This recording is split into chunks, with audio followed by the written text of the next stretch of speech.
Baik. Dalil lain para jamaah. Qaza'ah berkata, aku bertanya kepada Ibnu Umar, Atit Tur, hai Ibnu Umar, bolehkah aku mendatangi Bukit Tursina, bukit yang bersejarah, tempat Nabi Musa berbicara dengan siapa? Allah. Apa kata Ibnu Umar? Da'it Tur, tinggalkan Tur, jangan datang.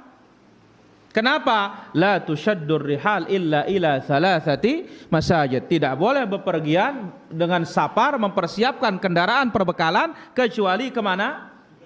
3 masjid.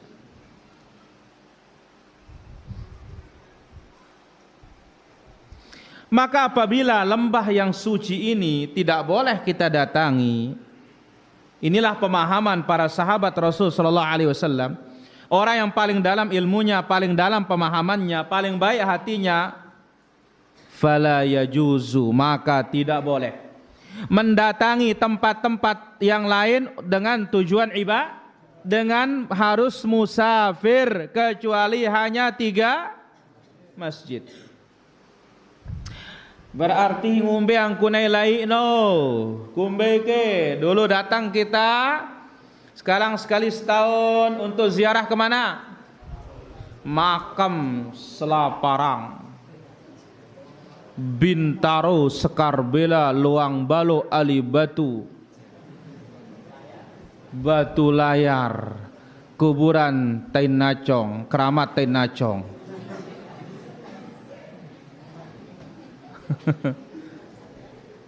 Assalamualaikum warahmatullahi wabarakatuh. Ikhwanan dan muslimin yang dimuliakan Allah. Di dalam videonya Ustadz Wahabi tersebut, yang mungkin video ini lagi viral ya, ada beberapa yang akan saya tanggapi. Pertama, tentang hujjah yang disampaikan atau tentang masalah hadis yang disampaikan. Ustadz Wahabi ini mengatakan tidak bolehnya seseorang itu ziarah ke makam wali-walinya Allah Subhanahu wa taala, khususnya yang ada di Indonesia, dengan memakai hadis Nabi Muhammad sallallahu alaihi wasallam, la tushaddur rihalu illa ila salasati masajidah. Dengan hadis ini Wahabi itu mengatakan diharamkan atau melarang ya seseorang untuk melakukan perjalanan ke makam wali-walinya Allah Subhanahu wa taala. Kalau kita lihat Wahabi ini, Ustadz Wahabi ini kurang referensi menurut saya. Sebab kalau kita lihat di beberapa syarah hadis yang mensyarahi hadis ini, itu ulama berbeda pendapat. Salah satunya seperti yang ada di dalam kitab Syurul Hadis, yaitu Syarhus Suyuti ala Muslim. Di sini dijelaskan, la tushaddur rihal, akhadha bi dhahirihi Abu Muhammad al-Juwaini wal Qadi Husain faqala yahrumu shaddur rihali ila ghairil masajidis salasati kakuburis salihina wal mawadi'il fadilati. Di sini dijelaskan bahwasanya Imam Muhammad al-Juwaini, Qadi Husain, menjelaskan tidak boleh seseorang itu untuk melakukan perjalanan selain kepada masjid yang 3 tersebut. Beliau ini berpendapat seperti itu mengambil zahir dari hadis ini. Tidak bolehnya kepada melakukan perjalanan kepada pertama kepada makam-makam para wali atau orang-orang soleh, kepada tempat-tempat yang mempunyai fadilah, itu tidak boleh berdasarkan hadis ini. Itu diambil dari zahirnya hadis ini.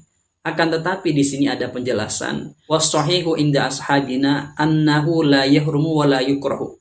Artinya adalah menurut pendapat yang sahih, menurut ashabina berarti menurut madhab Asy-Syafi'i, dijelaskan bahwasanya yang sahih itu tidak diharamkan dan tidak dimakruhkan.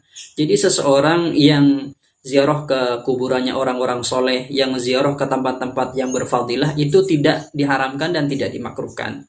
Dalam kata lain itu diperbolehkan, meskipun kita merujuk kepada hadis tersebut. Jadi hadis tersebut tidak merujuk kepada pengharaman seseorang yang melakukan perjalanan atau saddur rihal kepada kuburan-kuburan orang yang soleh atau tempat-tempat yang berfadilah. Jadi yang benar itu tidak diharamkan dan tidak dimakruhkan.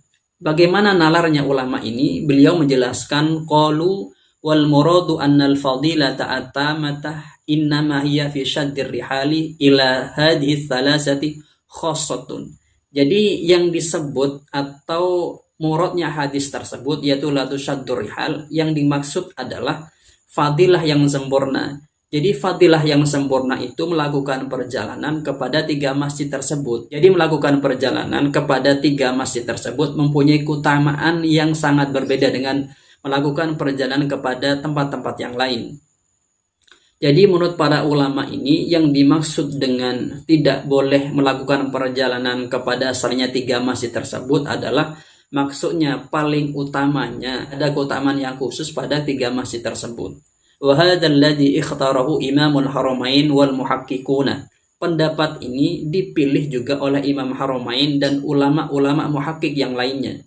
Jadi pendapat yang mengatakan tidak haramnya dan tidak dimakruhkannya melakukan syaddur rihal kepada selainnya 3 masjid tersebut itu adalah dipilih oleh pendapat yang sahih Imam Haramain dan ulama-ulama muhakkik yang lainnya. Sedangkan Muhammad Al-Juwaini wal Qadhi Husain ini disebutkan berarti muqabilus sahih. Pendapat ini ya bisa qil, bisa dhaif pendapat ini karena yang sahih menurut pendapat di kalangan madzhab Asy-Syafi'i itu tidak diharamkan melakukan syaddur rihal kepada selainnya 3 masjid tersebut.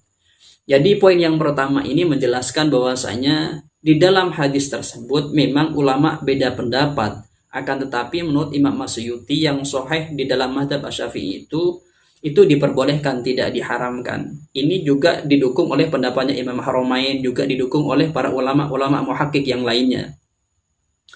Kemudian yang kedua yang perlu saya tanggapi dari video tersebut adalah cara penyampaian diksi yang disampaikan oleh Ustaz Wahabi tersebut. Ustaz Wahabi ini mengumpamakan makom-makomnya wali kita, makom-makom para ulama-ulama kita itu dengan tain nacong. Tain nacong ini kalau saya tanya ke teman-teman Lombok itu ternyata kotoran anjing. Jadi Ustaz Wahabi ini menyamakan kuburan-kuburan para wali, kuburan orang-orang soleh yang ada di Lombok, karena ini kasusnya di Lombok, itu disebut dengan tempat kotoran anjing. Jadi seseorang yang ziarah kepada tempat tersebut, ya ziarah kepada kotoran anjing. Jadi bahasa yang seperti ini menurut saya tidak bagus. Seseorang itu boleh tidak setuju dengan pendapatnya orang lain. Itu boleh menurut saya dan sah-sah saja. Makanya muncul di dalam kitab usul fikih itu jarh wa ta'dil. Ini menunjukkan bahwasanya ulama terdahulu itu ada memang tidak kesepakatan terhadap satu pendapat. Akan tetapi tidak begini cara menyampaikannya. Kalau Ustaz Wahabi ini dikatakan dia paling sunnah, pertanyaan kita apakah mencaci mencela seperti itu apakah sunnah Nabi Muhammad SAW? Saya kira tentu tidak. Jadi poin yang kedua ini menurut saya Ustaz Wahabi ini sangat tidak pantas ketika mensematkan atau mengatakan bahwasanya kuburan-kuburan para wali atau kuburan para orang-orang soleh itu sebagai tain nacong atau kotoran anjing. Karena diksi ini tidak bagus, akan menyebabkan perpecahan di kalangan umat. Kita boleh menyebarkan ilmu tapi dengan yang ilmiah. Kalau dengan cara seperti itu bukan penyampaian yang ilmiah menurut saya, akan tapi ngajari umat untuk mencaci orang yang tidak sepaham dengan dirinya. Jadi kesimpulannya adalah untuk masalah hadis tersebut memang ulama itu beda pendapat, akan tetapi yang sahih menurut Imam Masyuti itu tidak apa-apa seseorang itu untuk ziarah ke makamnya wali, ke ziarah ke tempat-tempat yang berfadilah merujuk kepada hadis tersebut. Kemudian yang kedua, diksi yang dipilih Ustaz Wahabi tersebut seharusnya lebih baik atau lebih bagus agar tidak menyebabkan perpecahan di kalangan umat.